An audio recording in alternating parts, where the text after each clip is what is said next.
اساسيات لازم تعملها في تشكيلتك علشان تقدر تنافس في الديفيجن. ركز معايا كويس جدا في كل كلمة بقولها في الفيديو بتاعنا النهاردة وانت هتفهم كل حاجة.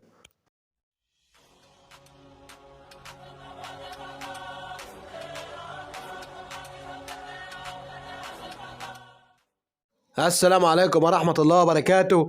في البداية كده وقبل أي حاجة انزل اشترك في القناة يا صاحبي وفعل الجرس، اللايك الجميل بتاعك.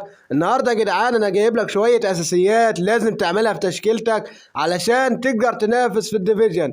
أنا النهاردة مش جاي أقول لك إن أنت تحط السي بي في السي بي أو السي دي إم في السي دي إم أو نص الملعب أو السي إم في السي إم، لا ده حاجات أكيد أنت عارفها، لكن أنا يا صاحبي جاي أقول لك إزاي تبني تشكيلتك بالاساليب بتاعه اللعيبه، لان يا جدعان اللعبه اختلفت جدا عن ما كانت عليها. فليك جميل ويلا نخش يا صاحبي. طبعا يا جدعان لما نبدا بمركز حراسه المرمى، فاهم حاجه يا صاحبي في الحارس اللي انت بتحطه في تشكيلتك ان لازم أن تكون عنده الباصات معديه ال70 او ال65، لان انت يا صاحبي لما بيكون عليك ضغط وبترجع الكرة للحارس فانت بتشتتها يا صاحبي، فممكن يشتتها غلط لو البساطة عنده مش عالية. نبدأ كده يا صاحبي بخط الدفاع. لازم أن يا صاحبي يكون معاك مدافع بيلد اب، بيلد اب زي انا بلعب بفاران، وعندك يا صاحبي طبعا كلنا خدنا ديليخت مجاني بيلد اب.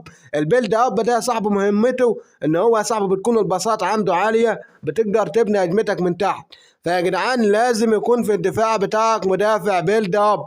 بعد كده يا صاحبي المدافع اللي جنبه بيكون ديستروير او اكسترا فرونت مان. الدستروير ده يا صاحبي هو مدافع محطم بمعنى ان هو بيندافع، لان يا صاحبي لما بيكون عليك هجمه بتلاقي الدستروير ده بيضغط على المهاجم، فيا صاحبي المهاجم لو عمل دبل تاتش او اي مهاره فبيعدي من المدافع ده، فانت لازم يكون جنبه بيلد اب. البيلد اب بيغطي على الدستروير، انما يا صاحبي ما ينفعش تلعب باتنين بيلد اب او اتنين دستروير، لازم واحد كده وواحد كده. الاكسترا فرونت مان يا صاحبي احسن واحد فيه وهو باستوني، اللي هو ده يا جدعان بيزيد في الركنيات، بتلاقي الهيد عنده عالي. بعد كده يا صاحبي عندك الار بي والال بي.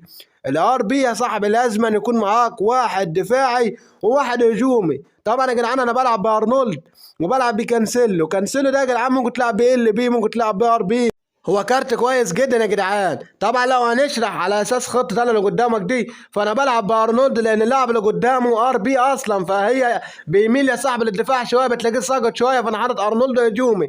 طبعا كانسيلو هجومه ودفاع ممتاز يا جدعان لانه قدامه نيمار ما بيدافعش. لما ندخل كده يا صاحبي على مركز السي دي ام، السي دي ام يا صاحبي فيه كذا اسلوب. عندك يا صاحبي انكور مان، في بوكس تو بوكس، في اوركستريتو زي ما انت شايف، في ديستروير. احسن واحد الانكور مان، بعد كده يا صاحبي البوكس تو بوكس، بعد كده الدستروير، بعد كده الاوركستريتور اللي انت شايفه قدامك يا صاحبي. انا بلعب يا صاحبي في الخطه اللي قدامك دي بلعب بلوكاتيلي لان ده المتاح.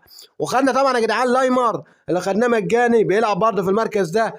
فلو هنشرح على الخطه بتاعتي انا حاطط الواد كارلوس سوليرا يا جدعان، هو اصلا نازل ار بي ولكن انا حاطه ار ام، فبيلعب يا جدعان الراجل ممتاز جدا وكارت كويس جدا. حاطط تحت ارنولد عشان لو واحد فيهم سقط واحد يزيد يا صاحبي، فانا عامل الجبهه دي بالنسبه لان هي عرضيات، فانا بعرض يا صاحبي له رونالدو ولو اضطريت للعرضيات يا جدعان او جت فرصه للعرضيات. والناحيه الثانيه بلعب بكانسيلو. كانسيلو ده جامد جدا يا جدعان، ممكن يلعب معاك ار بي ال بي زي ما قلت لك. لما نخش كده على الدكه يا جدعان عندك برضو الواد بافارد من افضل الار بيات الدفاعيه يا جدعان.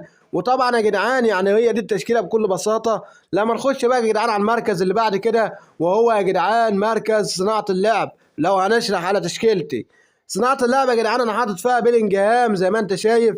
يعني بيلينجهام يا جدعان هو اصلا بوكس تو بوكس وهو سي ام، ولكن انا حاطه يا جدعان صانع اللعبه لان ده المتاح. يعني انا يا جدعان زي ما انتم عارفين حساب انا الاكونت بتاعي جديد، فانا حاطه في صناعه اللعب. ولكن يا جدعان يستحسن اللي هو صناعه اللعب يكون هو البلاير بحيث يزيد مع المهاجمين. طبعا يا جدعان افضل ثنائيه انا بفضلها في الهجوم ان انت يكون معاك يا صاحبي اتنين مهاجمين، واحد تقيل واحد خفيف. انا بلعب يا صاحبي بالتقيل اللي هو رونالدو ده كفينشر، والخفيف يا جدعان وهو مبابي. طبعا يا جدعان دي كانت كل الاساسيات اللي في التشكيله اللي لازم تكون عارفها ولازم تطبقها في تشكيلتك، وانت كده صح يا صاحبي هتقدر تنافس في الديفيجن.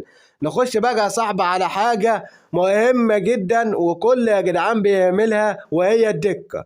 دكتك يا صاحبي كفيله ان هي تغير لك المباراه لو انت مغلوب.